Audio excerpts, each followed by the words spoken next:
खेसारी लाल यादव नहीं आएंगे? नहीं आ सकता है वो। क्यों आखिर वो ना बोला कभी ना नहीं बात करते। कभी। दोनों इंटरव्यू का क्लिप काफ़ी ज़्यादा सोशल मीडिया पर वायरल हो रहा है, आप लोगों ने भी कहीं ना कहीं देखा होगा। आगे इन सब मुद्दों पर बात कर लेते हैं। पहले रिक्वेस्ट है कि चैनल को सब्सक्राइब, वीडियो को लाइक करना बिल्कुल मत भूलिएगा।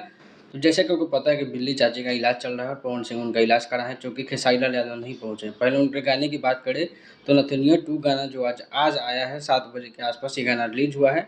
सलमान खान के हीरोइन डेजी शाह है इसमें, जिसको नहीं पता वो जाके सर्च कर ले। डेजी शाह जय हो और भी बहुत सारी फिल्मों में नज़र आ चुकी है बॉलीवुड की। तो गाना आज आया और आते ही ये 17 नंबर पे ट्रेंडिंग में चला गया। चूँकि व्यूज़ इसका रियल टाइम नहीं बताता है तो मैं व्यूज़ की बात नहीं करूँगा, लेकिन ठीक ठाक व्यूज़ है इस गाने पे।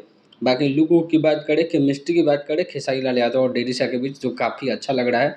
वहीं बिल्ली चाची की बात कर ले तो 2 इंटरव्यू वायरल हो जिसमें वो बोल रहे हैं कि उसका मन नहीं आता है। अब उसका मन वही जाने कि क्यों नहीं आता है। बाकी गुस्से में ही दोनों जगह बोल रही हूँ, आप लोगों ने देखा होगा। तो इन सब के बीच में क्या मैटर है, खेसारी लाल क्यों नहीं जाते हैं, अपनी राय ज़रूर देना, क्योंकि मुझे ये सब चीज़ें नहीं पता। मिलते हैं अगले वीडियो में। Thank you.